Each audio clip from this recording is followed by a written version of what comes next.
Assalamualaikum warahmatullahi wabarakatuh.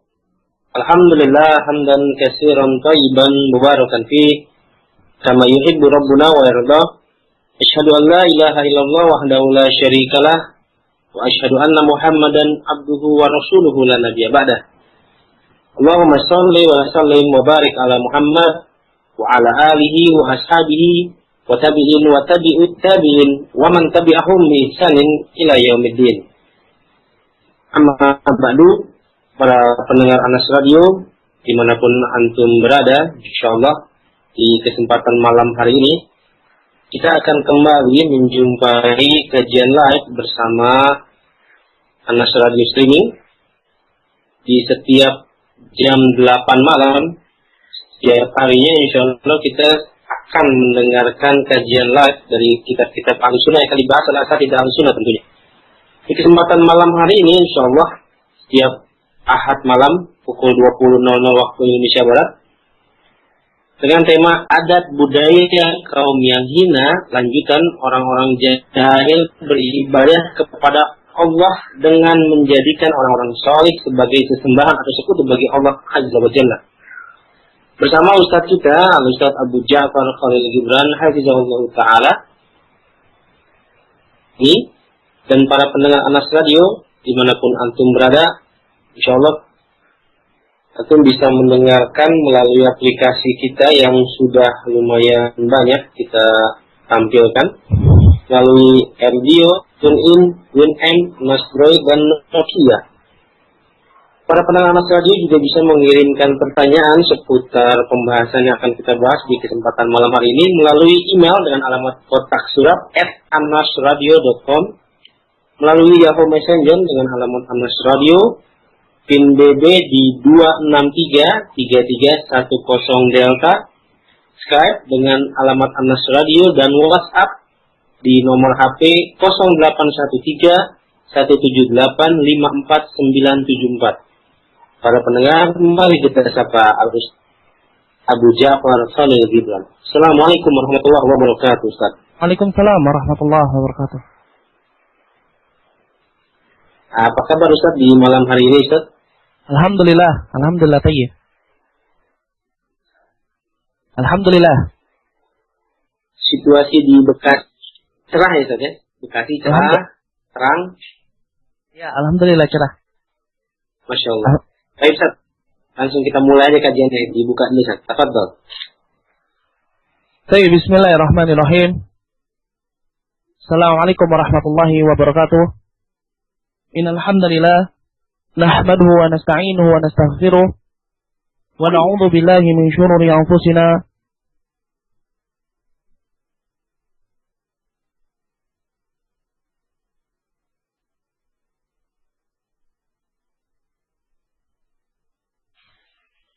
wa asyhadu anna Muhammadan 'abduhu wa rasuluh. Qala Allah Ta'ala, ya ayyuhalladzina amanu ittaqullaha haqqa tuqatih wa la tamutunna illa wa antum muslimun. Wa qala Allah Ta'ala, ya ayyuhan nas ittaqu rabbakum alladhi khalaqakum min nafsin wahidah wa khalaqa minha zawjaha wa batha minhuma rijalan katsiran wa nisaa wattaqullaha alladhi tasaaluna bihi wal arham innallaha kana 'alaykum raqiba. Wa qala Allah Ta'ala, ya ayyuhalladzina amanu ittaqullaha wa qulu qawlan sadida yuslih lakum a'malakum wa yaghfir lakum dhunubakum wa may yuti'illaha wa rasulahu faqad faza fawzan 'azima. Amma ba'd, fa inna asdaqal hadits kitabullah wa khairal hadi hadi Muhammadin sallallahu alaihi wasallam wa syarrul umur muhdatsatuha wa kullu muhdatsatin bid'ah wa kullu bid'atin dhalalah wa kullu dhalalatin finnar. A'adzani Allah wa iyyakum minan nar. Alhamdulillah atas nikmat Allah Subhanahu wa taala yang masih bisa mempertemukan kita di dalam suatu majelis yang dicintai oleh Allah Subhanahu wa taala dan diridhai oleh Allah Subhanahu wa taala, yakni majlisul ilm. Meskipun jarak memisahkan kita tetapi kita masih bisa diberikan oleh Allah Subhanahu wa taala kesempatan untuk bisa duduk ya, mendengarkan qala Allah dan qala Rasulullah sallallahu alaihi wasallam. Dan ini merupakan nikmatun 'azimah yang harus setiap muslim ya, mensyukurinya. Terutama bagi orang-orang yang diberikan kesempatan oleh Allah Subhanahu wa taala hidayahnya ya, untuk bisa terbuka hatinya mengikuti pelajaran yang berkaitan tentang at-tauhid. Sebagaimana di dalam kitab yang akan kita bahas ya pada pertemuan ya malam yang berbahagia ini, dan juga pada jam dan hari yang sama ya, yakni hari Minggu di malam Senin. Dan kemarin telah kita bahas kitab yang sangat bermanfaat ini, yakni kitab Masail Jahiliyah yang berkaitan tentang adab-adab ataupun adat budaya orang-orang jahiliyah, kaum musyrikun, baik itu ahlul kitabnya ataupun orang-orang musyrikun dari kalangan al-ummiyin, yang di bangsa Arab yang tidak bisa baca tulis, yang kemudian ya oleh Syekh Muhammad bin Abdul Wahhab yang dirangkum dalam sebuah kitab yang berjudul Masail Jahiliyah. Fungsinya apa?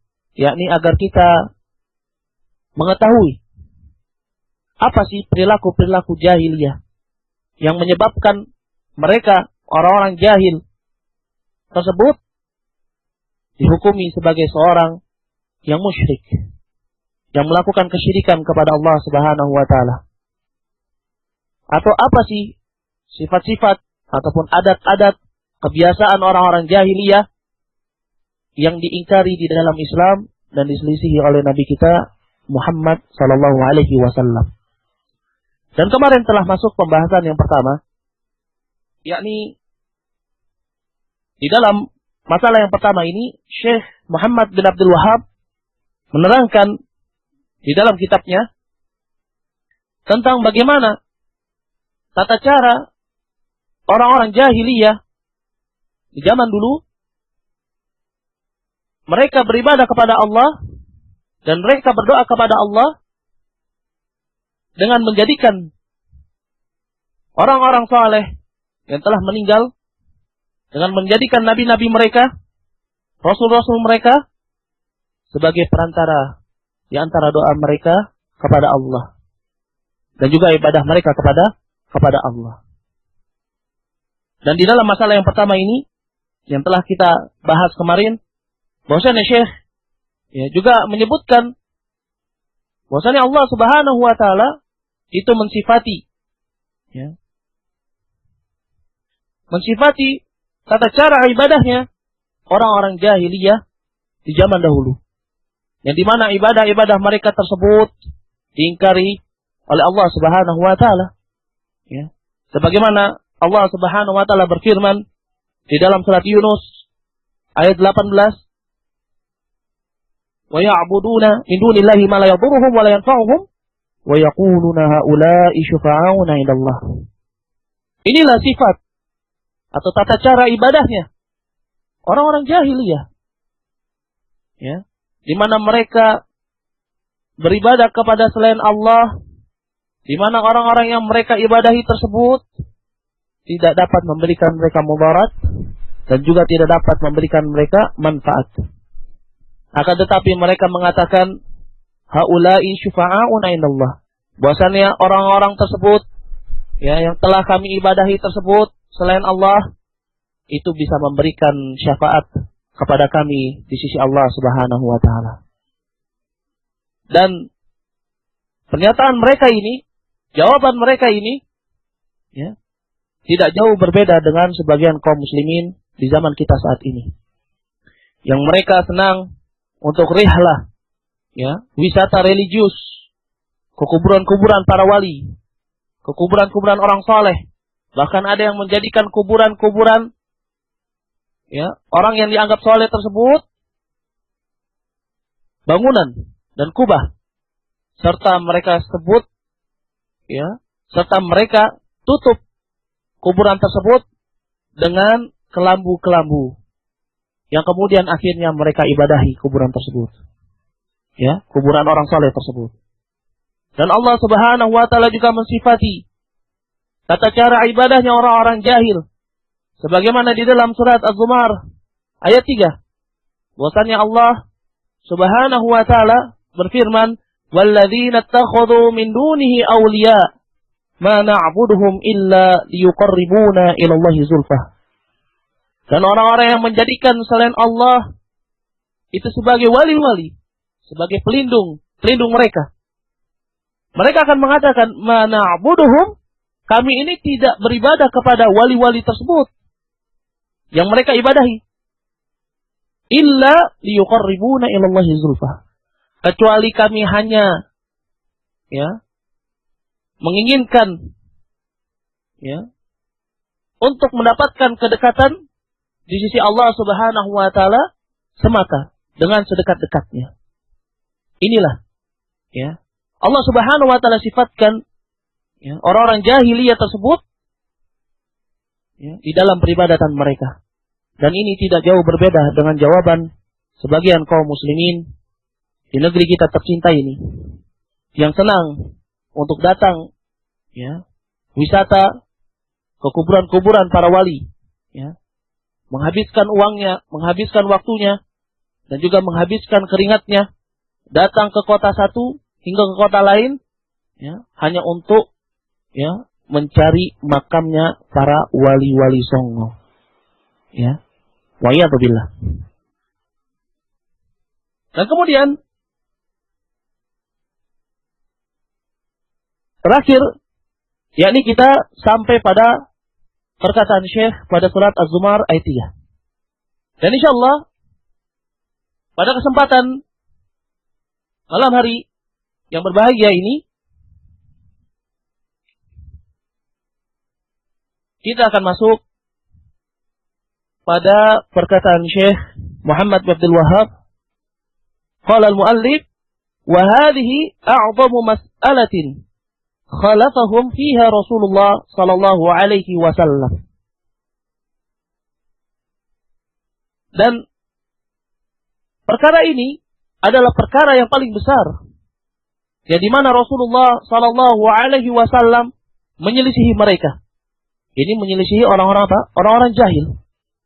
Dalam perkara apa? Dalam perkara mereka menjadikan orang-orang saleh tersebut perantara di antara doa mereka. Dalam perkara di mana mereka orang-orang jahiliyah itu menjadikan orang-orang saleh tersebut sebagai perantara di dalam ibadah mereka. Dan disebutkan oleh Syekh Muhammad bin Abdul Wahhab, wa hadhihi a'zamu mas'alatin. Dan ini adalah masalah yang besar. Wa khalafahum fiha Rasulullah sallallahu alaihi wasallam. Dan Rasulullah sallallahu alaihi wasallam sendiri mengingkari perbuatan mereka. Ini menjadikan orang saleh sebagai perantara di antara doa mereka dan ibadah mereka kepada Allah Subhanahu wa taala. Maka Rasulullah sallallahu alaihi wasallam selalu berdoa kepada Allah Subhanahu wa taala agar kuburannya tidak dijadikan, ya, sebagai tempat untuk orang-orang tersebut meminta-minta, ya, agar kuburan Nabi sallallahu alaihi wasallam menjadi tempat, ya. Rasulullah sallallahu alaihi wasallam selalu meminta agar kuburannya tidak dijadikan oleh umatnya sebagai tempat untuk mereka melakukan hal-hal yang sama sebagaimana yang dilakukan oleh orang-orang jahiliyah. Yakni apa? Menjadikan kuburan Rasulullah, menjadikan mayat Rasulullah sallallahu alaihi wasallam sebagai tempat ibadah, di mana mereka di sana berdoa, ya, memohon kepada Rasulullah agar disampaikan doanya kepada Allah Subhanahu wa taala, atau meminta syafaat, ya, atau agar mereka menjadi dekat kepada Allah Subhanahu wa taala. Ya. Dan ini sebagaimana perkataan Rasulullah sallallahu alaihi wasallam dalam satu hadis yang diriwayatkan oleh Malik. Rasulullah sallallahu alaihi wasallam bersabda, "Allahumma la taj'al qabri wathanan yu'bad. Ishtadda ghadabullah ala qaumin ittakhadhu qubur anbiya'ihim masajidah. Rasulullah sallallahu alaihi wasallam mengatakan, Allahumma, ya Allah, janganlah engkau jadikan kuburanku sebagai berhala yang diibadahi. Ini sebagaimana orang-orang jahiliyah menjadikan kuburan rasul-rasul mereka dan nabi-nabi mereka sebagai apa? Sebagai berhala yang diibadahi. Dan ini sebagaimana orang-orang jahiliyah menjadikan orang-orang saleh kuburan-kuburan mereka sebagai berhala untuk diibadahi. Ishtadda ghadabullah. Ya. Sungguh besar murka Allah subhanahu. Sungguh besar murka Allah subhanahu wa ta'ala. Ala qaumin, atas suatu kaum, ittakhadhu, di mana mereka menjadikan kubur anbiya'ihim masajidah. Di mana mereka menjadikan kuburan para nabi mereka, yakni masajid. Ini jamak dari masjid, tempat sujud. Ya. Hadis yang diriwayatkan oleh Malik.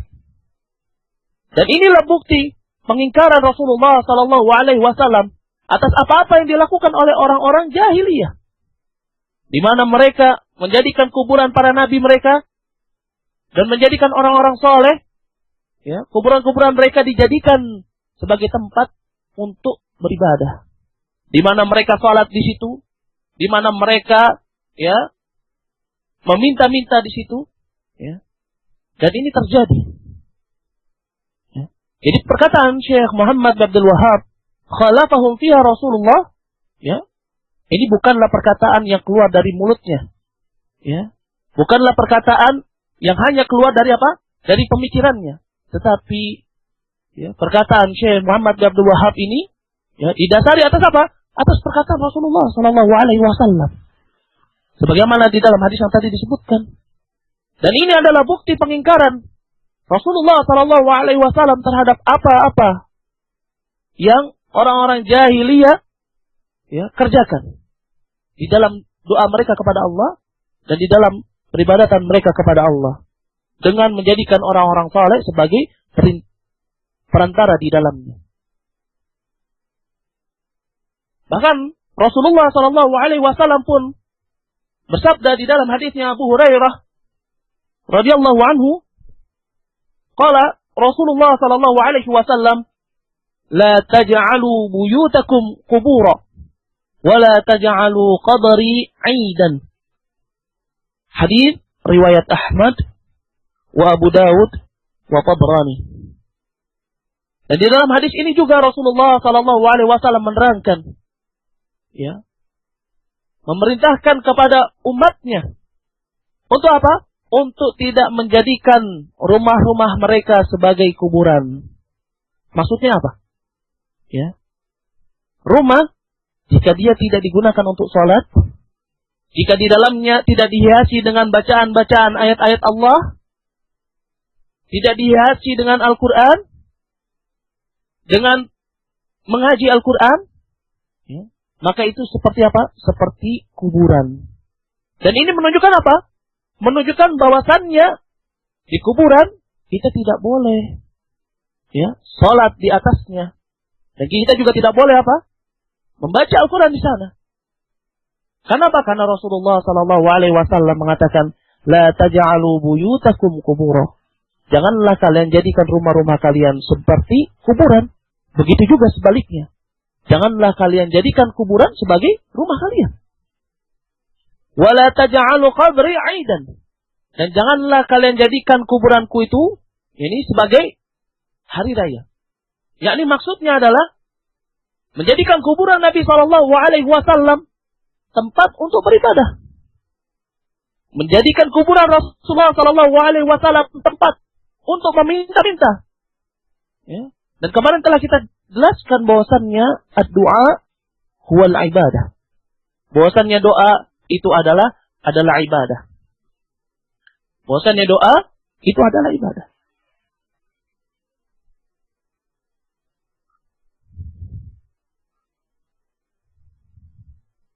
Dan bahkan tidak hanya Rasulullah sallallahu alaihi wasallam semata yang menyelisihi perilaku-perilaku jahiliyah di dalam doa mereka kepada Allah dan ibadah mereka kepada Allah dengan menjadikan orang-orang saleh sebagai perantara di dalamnya. Bahkan Allah Subhanahu wa taala pun berfirman di dalam surat Ar-Ra'd ayat 14, Allah Subhanahu wa taala berfirman, "Lahu da'watul haqq walladzina yad'una min dunihi la yastajibuna lahum bi syai'." Al-ayah. Hanya kepada Allah lah doa yang benar. Walladzina yad'una min dunihi, dan adapun berhala-berhala yang mereka sembah selain Allah, yang mereka berdoa kepadanya selain Allah, la yastajibuna, maka mereka tidak akan bisa mengabulkan lahum bagi mereka doa-doa tersebut. Ya, sesuatu apapun. Ya. Menunjukkan apa? Menunjukkan bahwasanya Allah Subhanahu wa taala memerintahkan kepada hambanya untuk apa? Jika ingin berdoa kepada Allah, maka langsunglah berdoa. Tidak perlu menggunakan apa? Menggunakan perantara. Kenapa? Karena Allah Subhanahu wa taala dialah zat yang Maha Pendengar. Ya. Dan Maha Mengetahui. Innallaha sami'un alim. Bahwasanya Allah adalah zat yang Maha Pendengar dan Maha Mengetahui. Jadi tidak perlu lagi pakai apa? Pakai perantara. Di dalam doa kita kepada Allah Subhanahu wa taala. Kemudian Syekh Muhammad Abdul Wahhab mengatakan di dalam kitabnya, qala al-muallif fa'ata bil ikhlas. Maka Rasulullah sallallahu alaihi wasallam datang dengan ikhlas. Apa yang dimaksud dengan ikhlas di sini? Al-ikhlas yang dimaksud di sini adalah yakni dinut tauhid, agama tauhid, wa huwa al-Islam. Dan dia adalah al-Islam. Inilah yang dimaksudkan ikhlas di dalam kalimat ini. Ya. Dan telah lalu pembahasan tentang al-ikhlas. Ya. Memang bahwasannya di dalam Islam, ya, itu terkandung apa? Terkandung dua makna di dalam ikhlas. Yakni tasfiyatul amal bi shalihin niyah. Yakni seseorang membersihkan amalan-amalannya dengan apa? Dengan niat yang baik tatkala dia beribadah kepada Allah. Ini ikhlas. Dan juga maknanya adalah tasfiyatul amal min syawaibi syirk. Dia membersihkan amalan-amalannya, ya. Dengan dari apa? Dari noda-noda kesyirikan. Inilah al-ikhlas, ya. Maka Rasulullah sallallahu alaihi wasallam datang dengan agama Islam. Ini agama tauhid.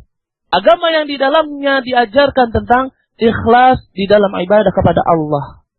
Ya. Baik itu mengikhlaskan niat di dalam ibadah tersebut kepada Allah ataupun mengikhlaskan amalan, ya, membersihkan amalannya di dalam beribadah kepada Allah. Dan jika salah satunya gugur, maka ibadah tersebut tidak akan diterima di sisi Allah Subhanahu wa taala.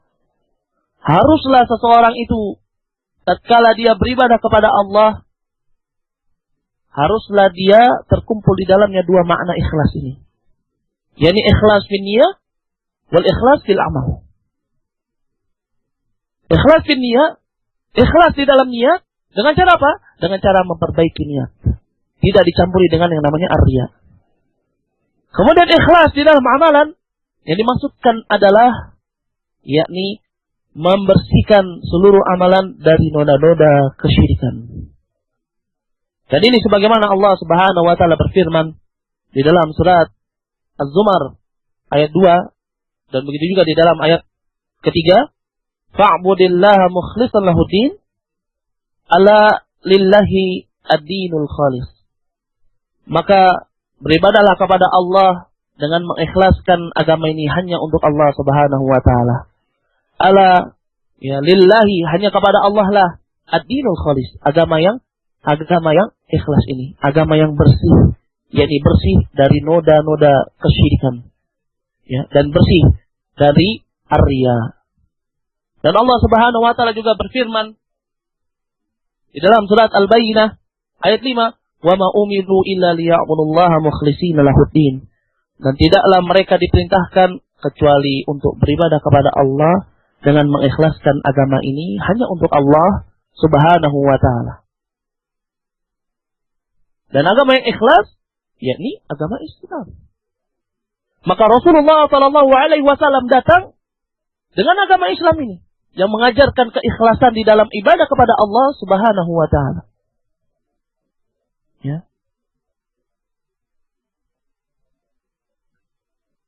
Waqala Syekh, dan berkata Syekh Muhammad bin Abdul Wahhab al-Muallif, wa akhbara annahu dinullahi. Dan Rasulullah SAW mengabarkan bahwasannya dinut tauhid, dinul khalis, agama yang ikhlas itu, agama tauhid itu, agama Islam itu adalah dinullah, agama Allah. Ya, bahwasannya agama yang dibawa Rasulullah SAW, dia adalah agamanya Allah Subhanahu wa ta'ala. Bahwasannya Islam itu adalah agamanya Allah Subhanahu wa ta'ala. Dan ini sebagaimana Allah Subhanahu wa ta'ala berfirman di dalam surat Ali Imran ayat 19, "Inna ad-dina indallahi al-Islam." Sesungguhnya agama yang ada di sisi Allah hanyalah Islam. Wa qala Allah Ta'ala, dan Allah Subhanahu wa ta'ala juga berfirman di dalam surat Al-Maidah ayat 3, "Wa raditu lakumul Islam dinan." Dan aku ridha untuk kalian Islam sebagai agama. Jadi agama yang ada di sisi Allah hanyalah Islam. Ini agama yang ada di sisi Allah. Bahkan Allah Subhanahu wa ta'ala memerintahkan hambanya agar mereka mati dalam keadaan Islam. Agar mereka tidak meninggal dunia kecuali dalam keadaan mereka muslim. Dan ini sebagaimana diterangkan dalam surat Al-Baqarah ayat 132 dan surat Ali Imran ayat 102. Qala Allah Ta'ala, Allah Subhanahu wa ta'ala berfirman, "Fala tamutunna illa wa antum muslimun." Dan janganlah kalian itu mati, kecuali dalam keadaan kalian itu muslim. Dan bahkan orang-orang yang dia memilih selain Islam sebagai agamanya, maka amalannya akan ditolak oleh Allah Subhanahu wa ta'ala. Dan dia menjadi orang yang merugi di akhirat nanti. Sudah banyak beramal, tetapi ditolak, tidak diterima di sisi Allah Subhanahu wa ta'ala. Dan ini sebagaimana Allah Subhanahu wa ta'ala berfirman di dalam surat Ali Imran ayat 85. Dalam surat Ali Imran ayat 85.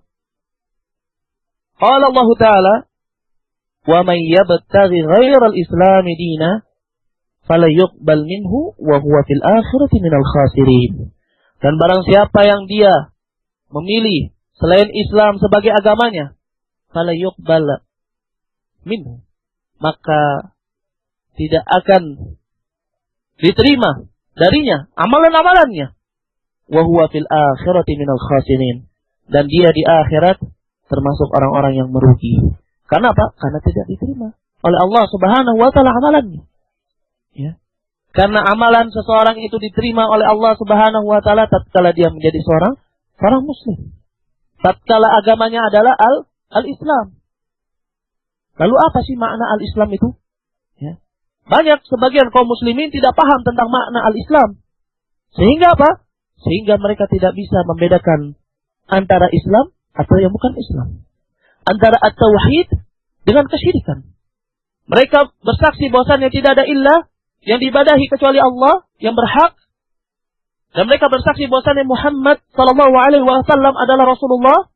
Mereka bersaksi, mengucapkan 2 kalimat syahadat. Tetapi mereka tidak mengetahui makna Islam. Mereka mengaku sebagai seorang muslim, tetapi mereka tidak mengetahui apa itu Islam. Sehingga dengan mudahnya mereka terpengaruh oleh bujukan-bujukan atau rayuan-rayuan ulama-ulama su' wal khurafat.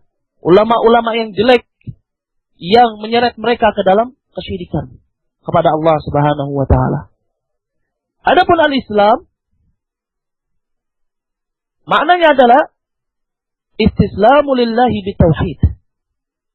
wal inqiyadu lahu bi ta'ah, wal khulus wal bara'atu minasyirk wa ahli. Inilah makna Islam. Islam itu adalah kamu istislamu lillah, berserah diri kepada Allah Subhanahu wa taala bitauhid, dengan tauhid. Inilah Islam yang disebut sebagai dinu tauhid. Wal inqiyadu lahu bi ta'ah. Dan tidak hanya sekedar kita berserah diri kepada Allah dengan tauhid.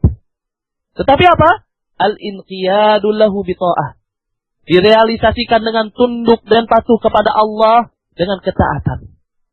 Jika Allah Subhanahu wa taala memerintahkan kita untuk langsung berdoa kepada dirinya, maka kita langsung berdoa kepada dirinya. Jika Allah Subhanahu wa taala memerintahkan kita untuk salat 5 waktu, ya kita salat 5 waktu. Jika Allah melarang kita untuk berbuat syirik, maka kita menjauhi dari kesyirikan tersebut. Ya. Wal khulutu wal bara'atu minasyirik wa ahli. Dan Islam itu adalah al-khulus. Yakni apa? Al-khulus, yakni maknanya al-ikhlas.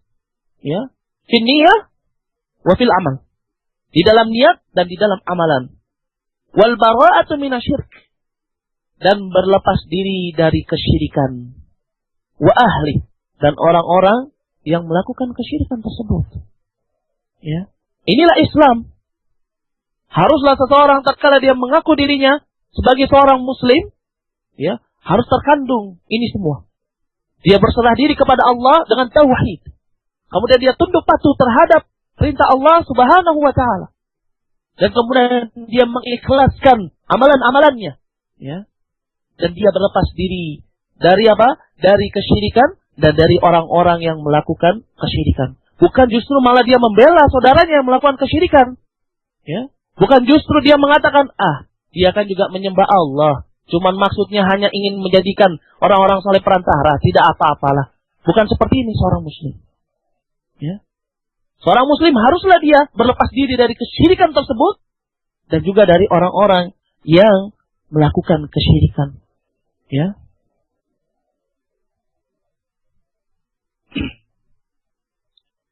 Dan kemudian Syekh mengatakan di dalam kitabnya, qala al-muallif, berkata al-muallif, alladhi arsala bihi jami'ar rusul wa akhbara annahu dinullah alladhi arsala bihi jami'ar rusul. Bahwasannya Rasulullah sallallahu alaihi wasallam mengabarkan, ya, bahwasannya agama yang dibawanya adalah agamanya Allah, yakni agama Islam, agama tauhid dan agama ikhlas. Alladzi, di mana, ya, arsala bihi jami'ar rusul, di mana, ya, para rasul itu diutus dengannya. Jadi setiap rasul, ya, mereka mengajarkan kepada umatnya al-Islam, at-tauhid. Dan tidaklah setiap rasul diutus di muka bumi ini kecuali mereka diperintahkan untuk mengajarkan tauhid oleh Allah Subhanahu wa taala. Ya. Mengajarkan kepada umatnya agar menjauhi kesyirikan dan hanya beribadah kepada Allah Subhanahu wa taala semata. Inilah fungsi dan tujuan diutusnya seorang rasul. Ya. Agar apa? Agar manusia itu tidak tersesat, ya, di dalam kesyirikan. Ya. Ini fungsi tujuan diutusnya para rasul. Dan tidaklah setiap rasul itu diutus kepada suatu kaum kecuali untuk mengajarkan at-tauhid. Kecuali untuk mengajarkan agama yang ikhlas. Kecuali untuk mengajarkan al-Islam. Dan ini sebagaimana Allah Subhanahu wa taala berfirman di dalam surat An-Nahl ayat 36. Allah Subhanahu wa taala berfirman, "Walaqad ba'atsna fi kulli ummatin rasulah an ya'budullaha wajtanibut taghut." Dan sungguh telah kami utus untuk setiap umat itu seorang rasul. Tujuannya apa? An ya'budullaha wajtanibut taghut. Untuk mengajarkan kepada umat tersebut agar mereka beribadah kepada Allah dan menjauhi at-taghut, ya, dan menjauhi kesyirikan. Dan Allah Subhanahu wa taala juga berfirman di dalam surat Al-Anbiya ayat 25. Wa ma arsalna min qablika min rasul illa nuhi ilaihi annahu la ilaha illa ana fa'budun. Ya, di dalam surat Al-Anbiya ayat 25 Allah Subhanahu wa taala berfirman, dan tidaklah kami utus sebelum kamu wahai Muhammad seorang rasul kecuali kami wahyukan kepadanya agar apa? Agar mendakwahkan annahu la ilaha illa ana.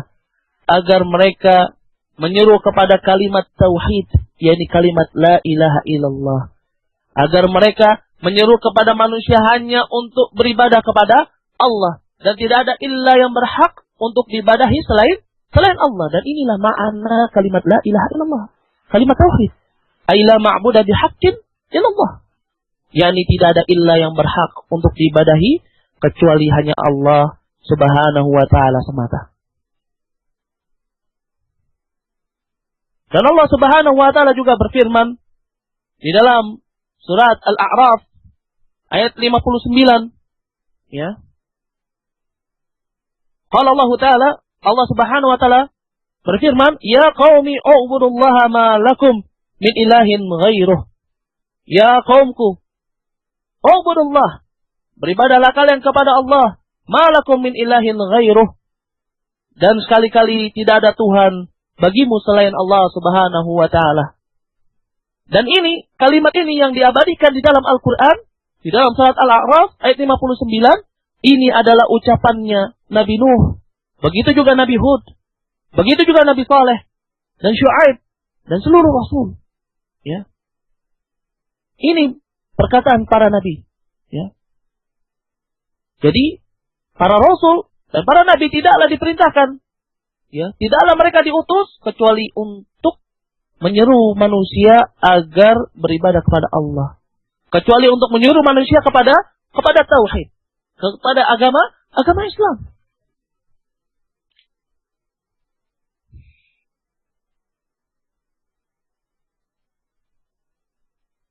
Dan muallif mengatakan di dalam lanjutan kalimatnya, wa annahu la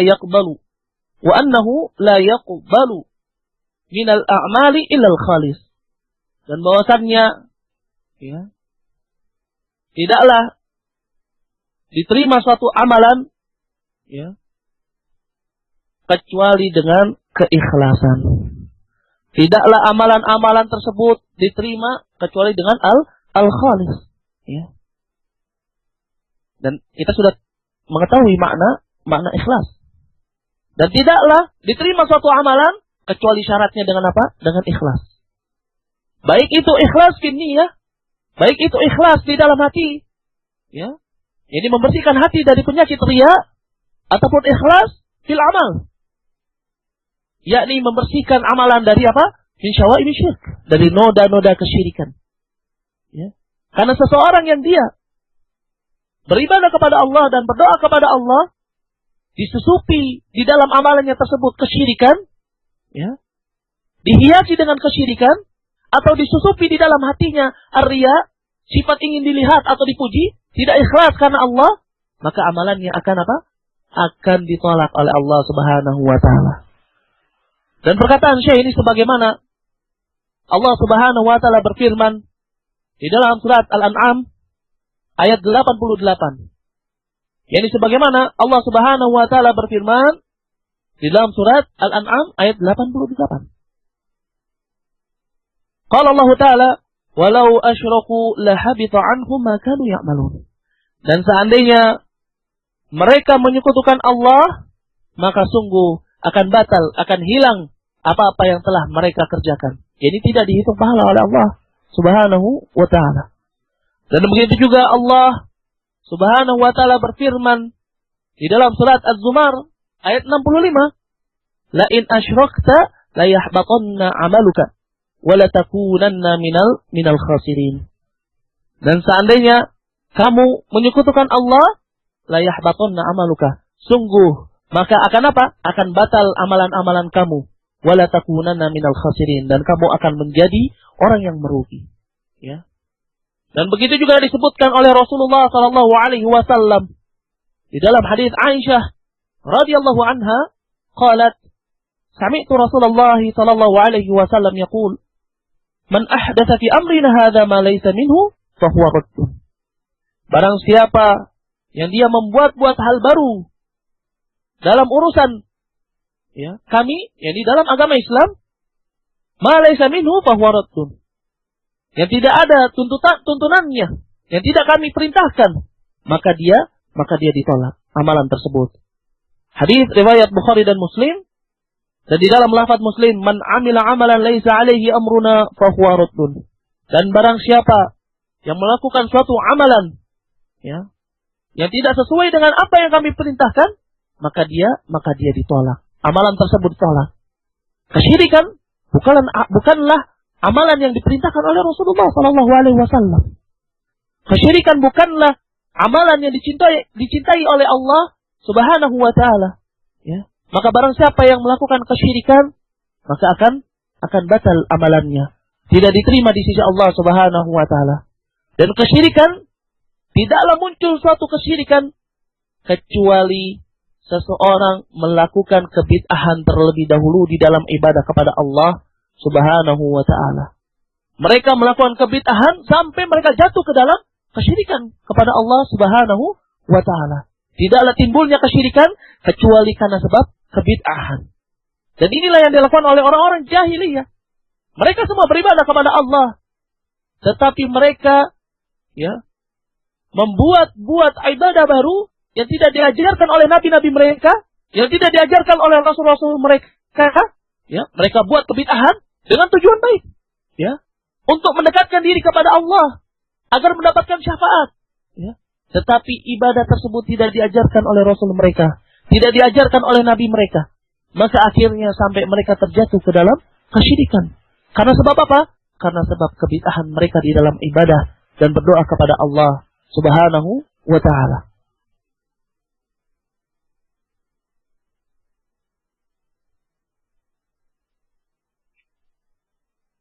Dan kalau muallif mengatakan di dalam lanjutan kalimatnya, di dalam masalah yang pertama, wa akhbara anna man fa'ala mastahsanu faqad harrama Allahu alaihi al-jannah wa ma'wahu an-nar.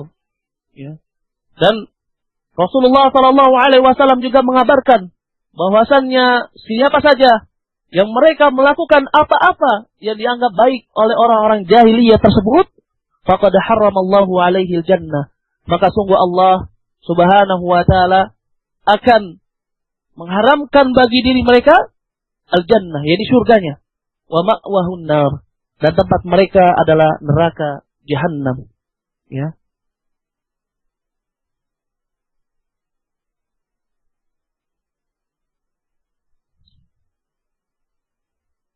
Baik.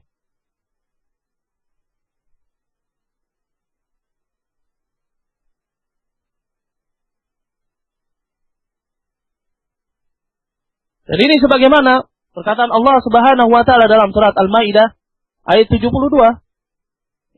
Allah Subhanahu wa taala berfirman, "Innahu may yusyrik billah faqad haramallahu alaihi al-jannah wa ma'wahu an-nar." Sesungguhnya barang siapa yang dia menyekutukan Allah, maka Allah Subhanahu wa taala akan mengharamkan atasnya jannah, yakni surga, wa ma'wahu an-nar, dan tempat kembalinya adalah neraka Jahannam. Jadi perkataan Syekh semua yang ada di dalam kitab Masail Jahiliyah bukanlah keluar dari pemikirannya, bukanlah keluar semata-mata dari lisannya, tetapi perkataan Syekh Muhammad bin Abdul Wahhab di dalam kitab Masail Jahiliyah ini, di dalam masalah yang pertama, semua berdasarkan dengan apa-apa yang Allah Subhanahu wa taala katakan di dalam Al-Qur'an, dan berdasarkan dengan apa-apa yang dikatakan oleh Rasulullah sallallahu alaihi wasallam di dalam hadisnya. Dan insyaallah lanjutan kalimat Syekh, wa hadhihi hiyal mas'alatu allati tafarraqa an-nas li ajliha baina muslim wal kafir. Dan lanjutannya, dan insyaallah ini akan dibahas pada pertemuan yang akan datang karena waktu yang membatasi kita. Dan kurang lebihnya mohon maaf jika ada kesalahan kata, itu datangnya dari ana, dan ana astaghfirullah wa atubu ilaih. Aku mohon ampun kepada Allah dan bertobat kepadanya, Ya, dan jika benar itu datangnya dari Allah Subhanahu wa taala, ya, dan itu datangnya dari Allah Subhanahu wa taala. Baik. Subhanakallah wa bihamdik, asyhadu an la ilaha illa anta astaghfiruka wa atubu ilaik. Baik, jazakallahu khairan Ustaz atas pembahasan yang barusan ini. Insyaallah kita sudah masuk beberapa pertanyaan Ustaz dari para pendengar radio. Pertanyaan pertama dari Al-Akh Abdul Majid dari Sidrap, Sulawesi Selatan. Ustaz, jika seseorang berprofesi sebagai supir bus antar provinsi dan profesi tersebut ia kerjakan setiap hari, apakah ia termasuk musafir selama menjalani profesi tersebut, dan bagaimana hukum-hukum yang berkaitan dengan sholat dan puasanya? Barakallahu fikum. Tafadhal Ustaz.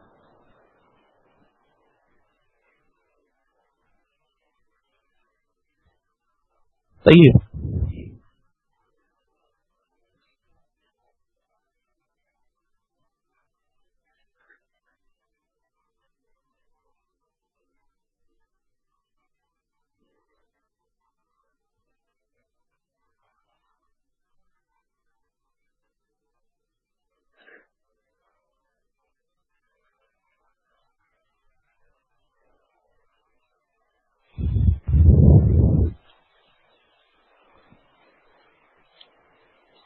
Baik, bismillahirrahmanirrahim.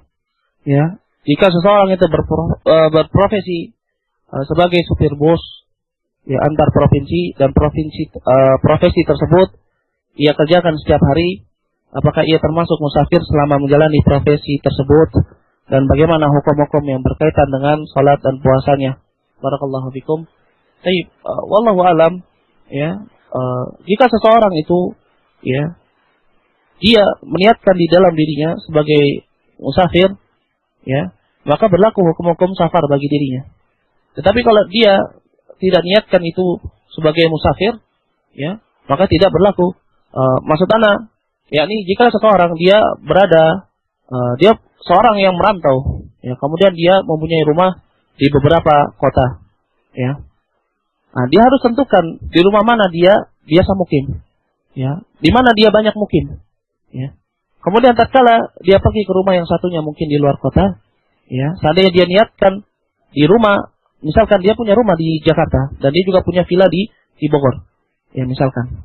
Ya, kemudian dia sering bolak-balik, ya, mungkin setiap 2 hari sekali ataupun setiap 3 hari sekali atau seminggu sekali, ya. Maka dia tentukan di mana rumahnya. Apakah rumahnya itu di Jakarta ataupun di Bogor?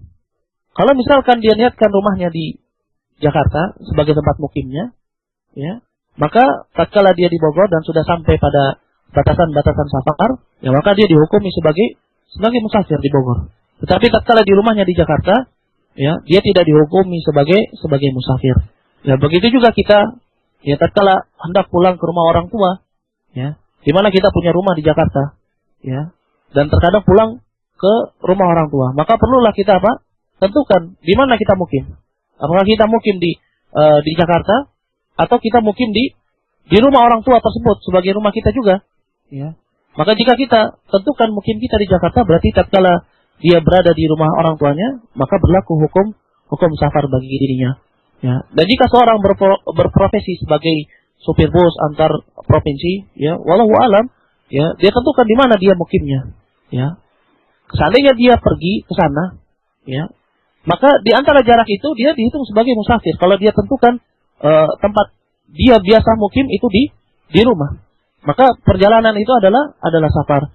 Kecuali misalkan dia sudah terbiasa dengan apa? Dengan safar tersebut, ya, sudah terbiasa sehingga menjadikan itu bukan lagi apa? Masyaqqah bagi dirinya, ya, untuk dia sholat 4 waktu, sholat secara penuh rakaatnya, ya, kemudian dia berpuasa juga masih bisa dia berpuasa karena dia sudah terbiasa, ya, maka tidak berlaku bagi dirinya hukum safar. Wallahu a'lam bishawab. Dan di sini ada khilaf tentang, nanti kembali lagi antara, di sini ada khilaf, ya, permasalahan ini, ya, ada khilaf tentang niat safar. Ya, sebagaimana seorang yang dia bertolib ilmu ke luar negerinya, ya, ke luar negerinya, kemudian apakah dia mungkin di sana dalam waktu 1 tahun, 2 tahun, 3 tahun, 4 tahun, kemudian dia akan kembali lagi ke ke negerinya, maka dia harus niatkan perginya ini, dia niatkan dalam safar, dalam thalibul ilminya ini safar atau tidak. Ya, kalau misalkan safar ya berarti berlaku hukum safar bagi dirinya. Kalau dia tidak, ya saya di sana mukim selama 4 tahun, 3 tahun ya. Berarti dia di tempat tersebut dia apa? Dia tetap tidak terkena hukum safar. Ini dia tetap salat 4 rakaat tatkala asar ataupun zuhur ataupun isya, kemudian dia juga tetap berpuasa, tidak boleh membatalkannya. Wallahu a'lam bishawab. Fadal. Jazakallahu khairan atas jawabannya. Pertanyaan selanjutnya dari Ukhti Ummu Asma Salsa. Seorang wanita yang mempunyai masalah haid setelah menikah, siklus haidnya menjadi berubah 1 bulan 2 kali. Yang 2 kalinya itu darah apa kira-kira? Kemudian siklus haidnya itu tidak teratur, kadang 20 hari, kadang lebih. Dan darahnya juga sifatnya segar. Jazakallahu khairan. Tafadhol Ustaz. Barakallahu fikum. Pertanyaan ini banyak masalah fikih ya. Iya itu. Baik. Sebentar.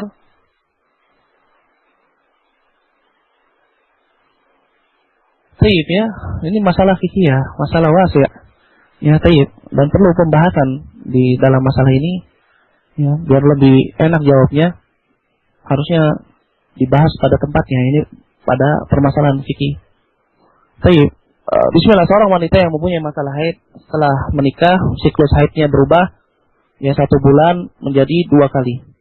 Yang 2 kalinya itu darah apa? Wallahu a'lam bishawab. Darah apa 2 kalinya? Baik, sebentar. Dengan siklus haidnya tidak teratur, kadang 20 hari, kadang lebih. Dan darahnya sifatnya segar. Jazakallahu khairan. Baik. Ya. Baik, dia tentukan ya, apakah darah itu darah haid atau bukan. Ya. Kalau misalkan darah haid berubah, tidak ada masalah, ya, ini berlaku baginya ya hukum seorang yang wanita yang terkena haid. Ya, tetapi ya di sini dia harus tahu perbedaan antara darah haid dan bukan darah haid. Ya, kalau ditanya yang kedua darah apa, anak tidak tahu. Ya, karena harus dilihat bagaimana.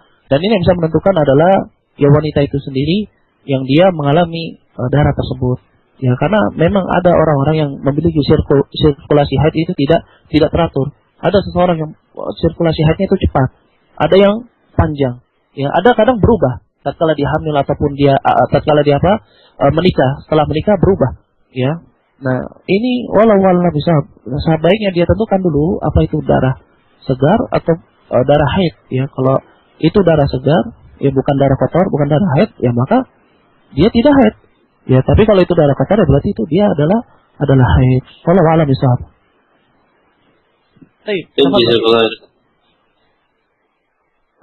Pertanyaan selanjutnya Ustaz dari Al-Ading di Rawalumbu Ustaz. Bagaimana menyikapi kuburan salah seorang ustadz yang ditinggikan oleh orang-orang yang menziarahinya Ustaz? Apakah ustadz yang wafat itu turut menanggung dosanya atau tidak? Syukran. Tafadhol Ustaz. Masya Allah, ini baru pertanyaan mantap sesuai dengan pembahasan ya. Barakallahu fikum. Ya, Bismillahirrahmanirrahim. Ustaz, bagaimana menyikapi kuburan UJ yang ditinggikan oleh orang-orang yang menziarahinya? Apakah UJ turut menanggung dosanya? Ya. Baik, barakallahu fikum. Ya. Di sini masalah yang lagi heboh ya, masalah kuburannya UJ ya, yang ditinggikan ya, yang menjadi kontroversi ya. Di kalangan orang-orang yang senang beribadah kepada kuburan ataupun orang-orang yang senang berziarah kepada uji tersebut ya. Adapun pertanyaannya apakah uji turut menanggung dosanya, perlu diketahui ya dari khabar berita dari istrinya bahwasannya Ustadz Ja'far Ustadz Jeffrey Al-Bukhari ya, sekali lagi tolong di sini jangan disebutkan Ustadz Uje ya. Ini karena berkaitan dengan auratnya. Ya, Ustadz Jeffrey Al-Bukhari. Ya, Ustadz Jeffrey Al-Bukhari mewasiatkan kepada istrinya untuk tidak ditinggikan kuburannya. Dan wasiat ini bukanlah bentuk wasiat yang isinya maksiat kepada Allah. Ya, bukan wasiat yang isinya maksiat kepada Allah. Dan wasiat ini haruslah dikerjakan. Ya.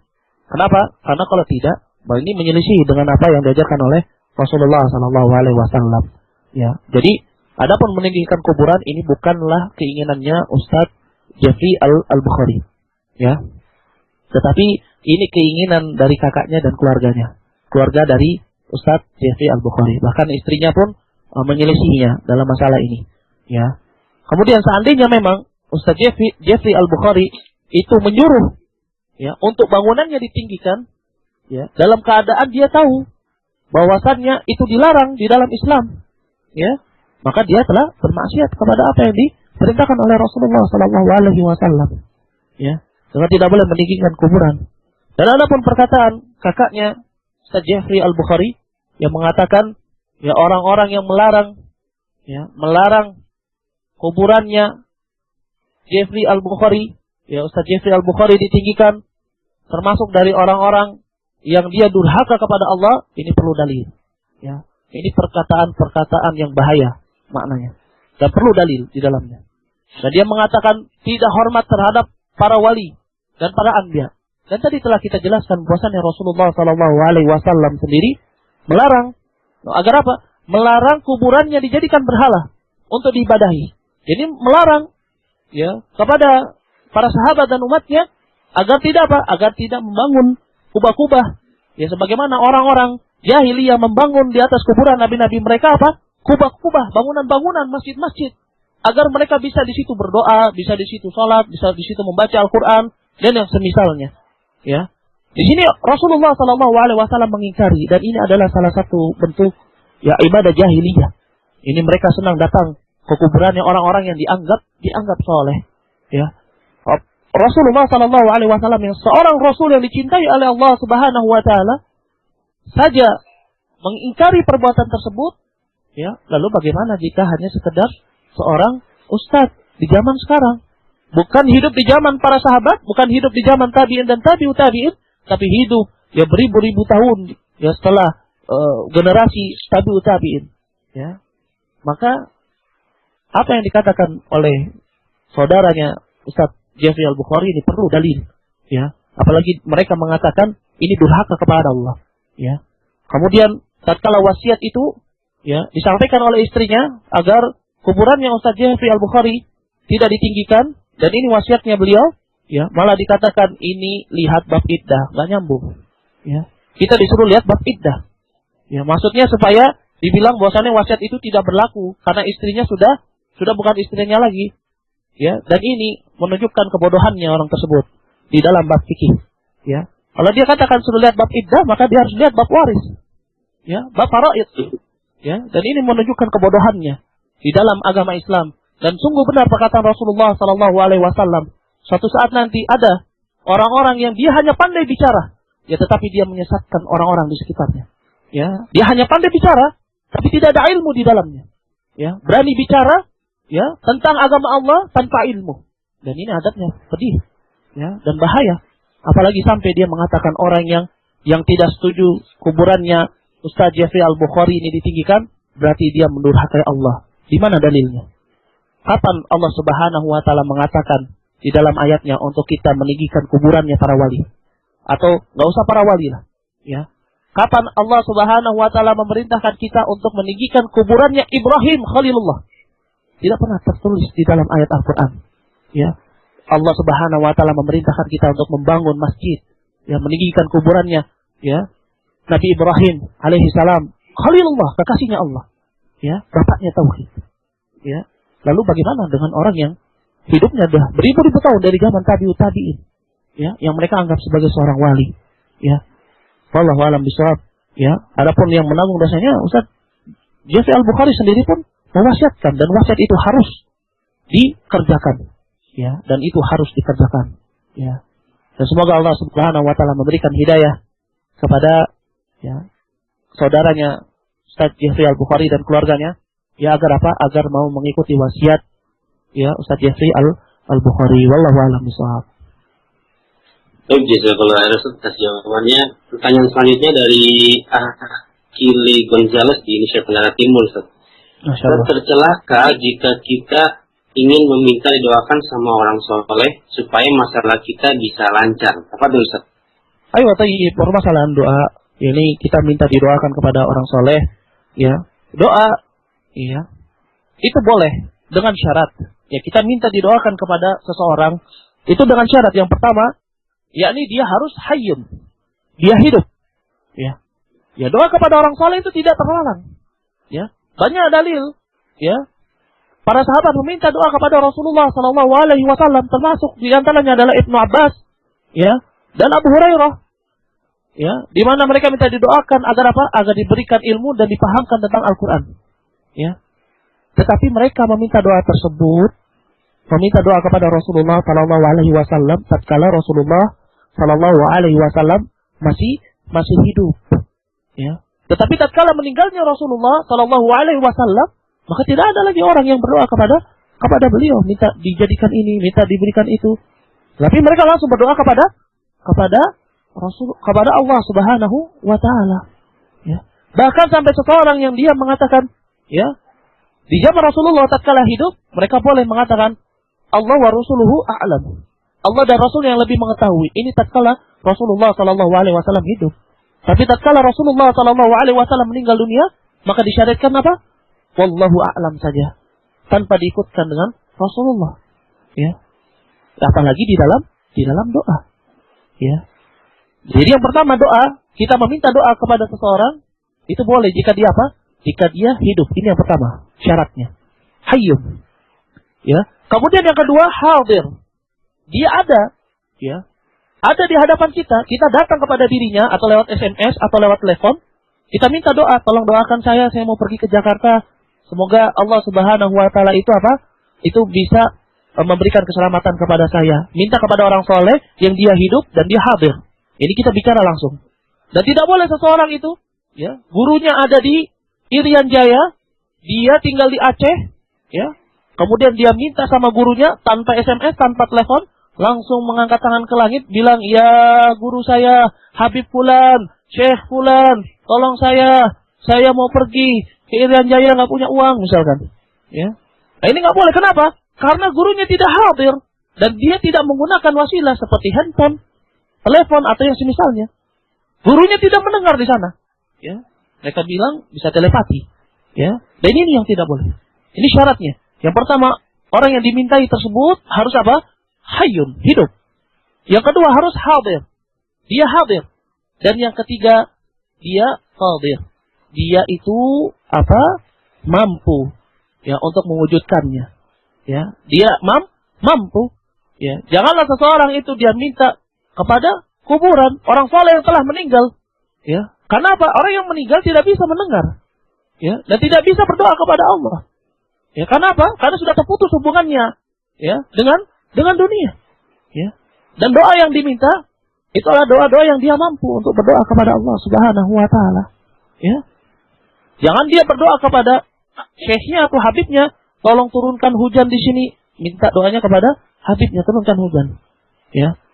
Tetapi jika dia meminta doa kepada orang saleh tersebut yang dia hidup dan hadir, ya, untuk mendoakan kepada Allah, ya, dia minta sesuatu yang mampu untuk orang tersebut, ya, yang diminta tersebut melakukannya, maka ini tidak mengapa. Tapi kalau dia datang ke orang saleh, ya, Bib, tolong Bib, turunkan hujan Bib. Nah, nggak mungkin.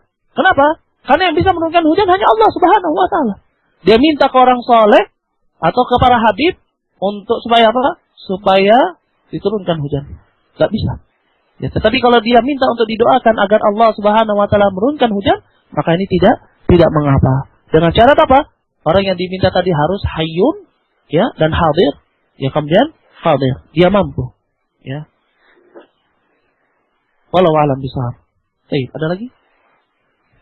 Baik, pertanyaan terakhir mungkin insyaallah dari Ummu Zafa Anisa.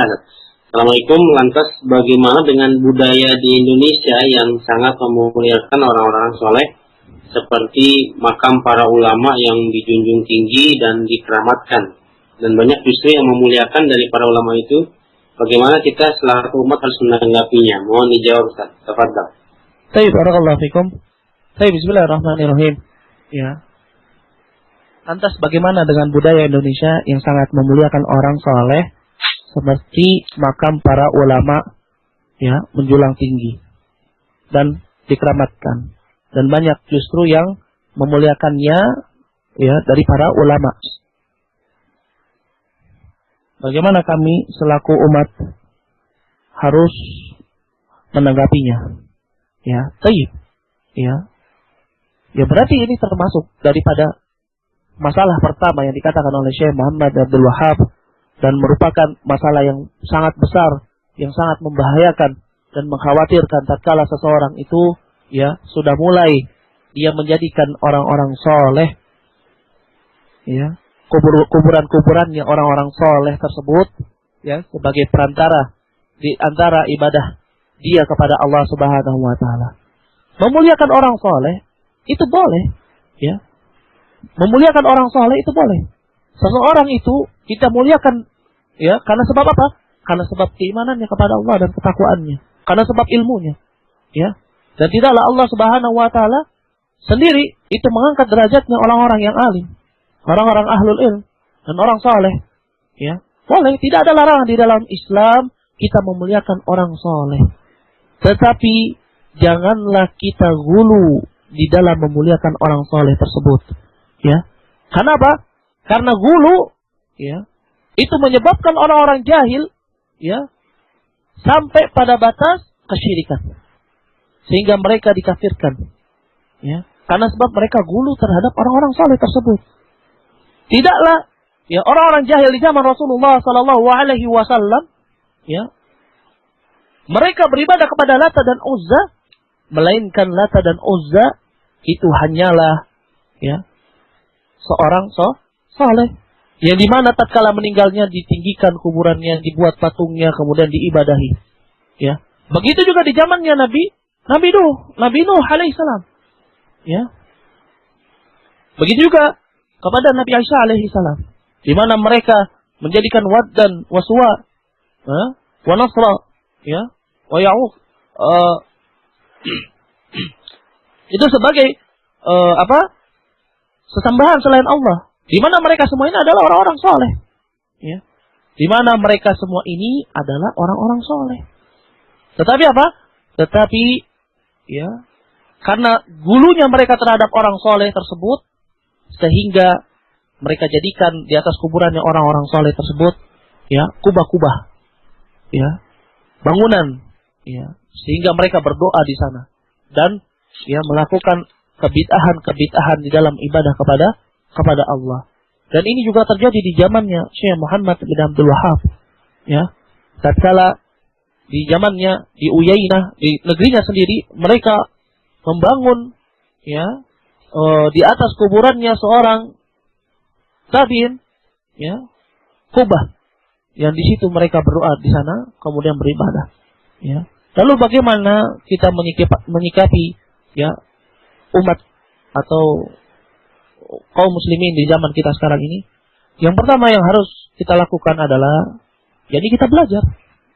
Bagaimana kita bisa menerangkan kepada mereka ini syirk, wah ini tauhid, kalau kita sendiri tidak belajar. Ini yang pertama harus kita lakukan. Jadi kita belajar, ya.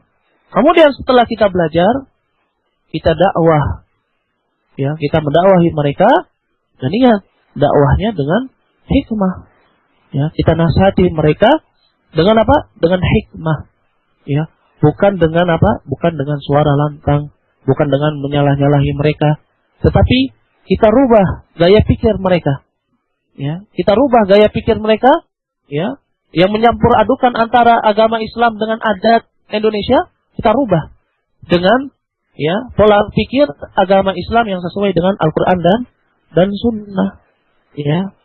Inilah, ya, yang harus dilakukan, ya, ini kita belajar, kemudian kita mendakwahkan kepada mereka, dan kita berdoa kepada Allah Subhanahu wa taala agar saudara-saudara kita ini diberikan hidayah. Dan ingat sekali lagi, hidayah itu hanyalah milik Allah Subhanahu wa taala, bukan dari kita, ya, tapi dari Allah Subhanahu wa taala, dan dialah Allah yang berhak untuk menentukan siapa di antara umatnya yang diberikan hidayah. Maka dari itu janganlah sampai terlepas doa. Ini yang sering lupa.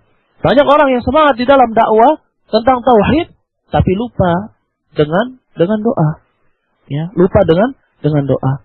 Ya, ada orang yang semangat, ya, mendengar taklim, ya, setiap seminggu sekali atau 3 hari sekali, semangat, ghirahnya dia, kecemburuannya dia, ya, kepada orang-orang tersebut yang menyembah selain Allah, yang menjadikan orang-orang saleh tersebut perantara di antara ibadahnya kepada Allah, ya, membuat dia semangat untuk mendakwahkan tauhid, tapi dia belum belajar tentang uslub dakwah, ya, tidak mampu, ya, mungkin kalau dibantah tidak mampu dia menjawabnya, meratnya, ya.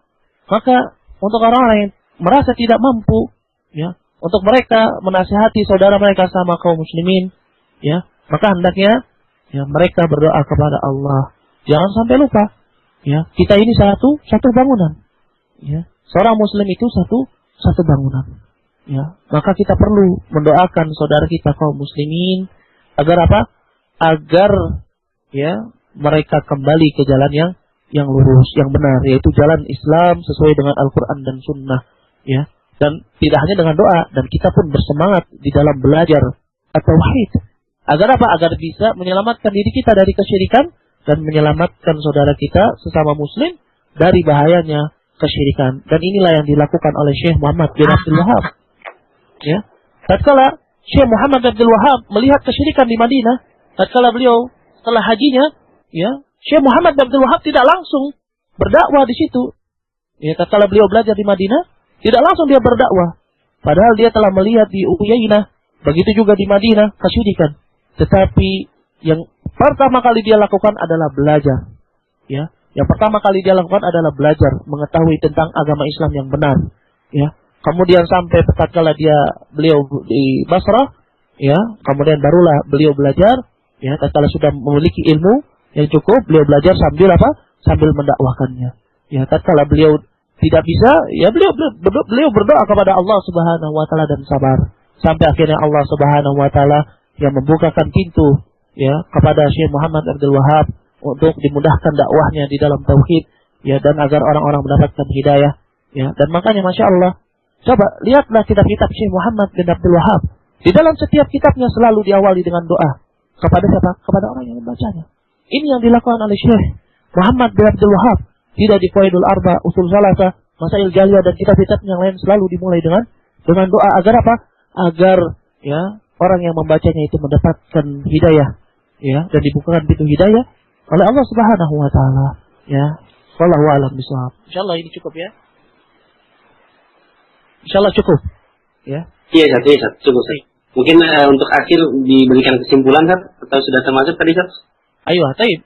Untuk kesimpulan pelajaran kita hari ini, yakni bahwasannya, ya, seorang yang menjadikan orang-orang soleh, ya, perantara di antara doa mereka dan ibadah mereka, ini merupakan, ya, merupakan perilaku jahiliyah, di mana mereka orang-orang jahil tersebut yang melakukan perilaku ini, ya, digolongkan sebagai orang-orang musyrik, ya, dan ini adalah perkara yang sangat, ya, besar yang harus kita berhati-hati di dalamnya dan harus kita hindari.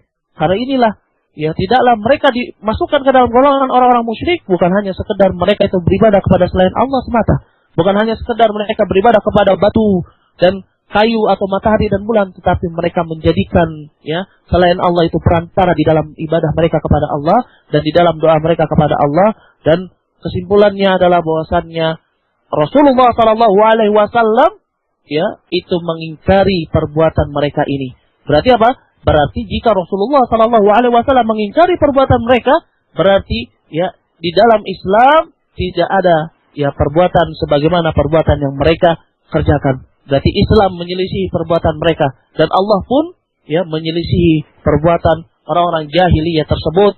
Dan jika ada seseorang yang dia, ya, mengerjakannya dan menganggap baik, ya, perilaku jahiliyah tersebut, yakni menjadikan orang saleh sebagai perantara di dalam doa kepada Allah dan di dalam ibadah kepada Allah, mereka anggap itu baik, ya, padahal Rasulullah Shallallahu Alaihi Wasallam dan juga Allah Subhanahu Wa Taala telah melarangnya, ya, di dalam Al-Quran dan begitu juga dalam hadis Rasulullah Shallallahu Alaihi Wasallam, ya, maka mereka termasuk dari golongan orang-orang musyrik dan mereka keluar dari Islam dan tempat mereka adalah neraka jahanam, ya, dan mereka diharamkan untuk masuk ke dalam surga. Dan perlu diketahui bahwasannya setiap Rasul tidaklah diutus kecuali untuk mendakwahkan at-tauhid.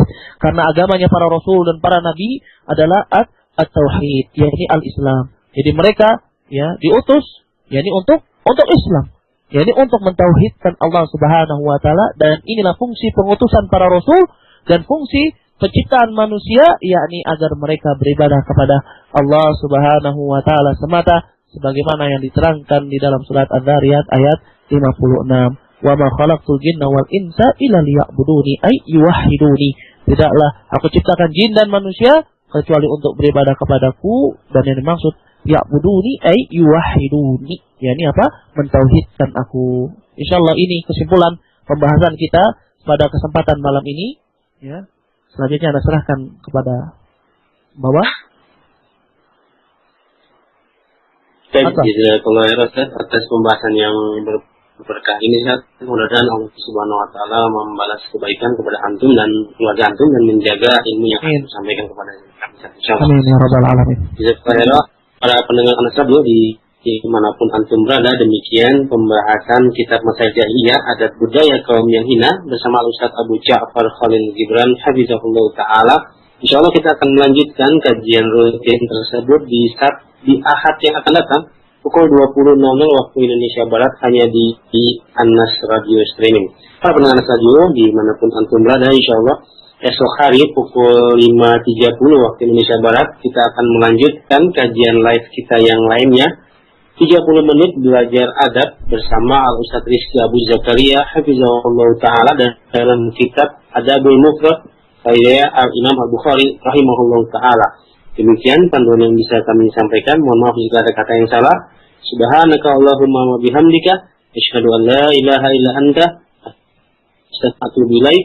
Assalamualaikum warahmatullahi wabarakatuh. Waalaikumsalam.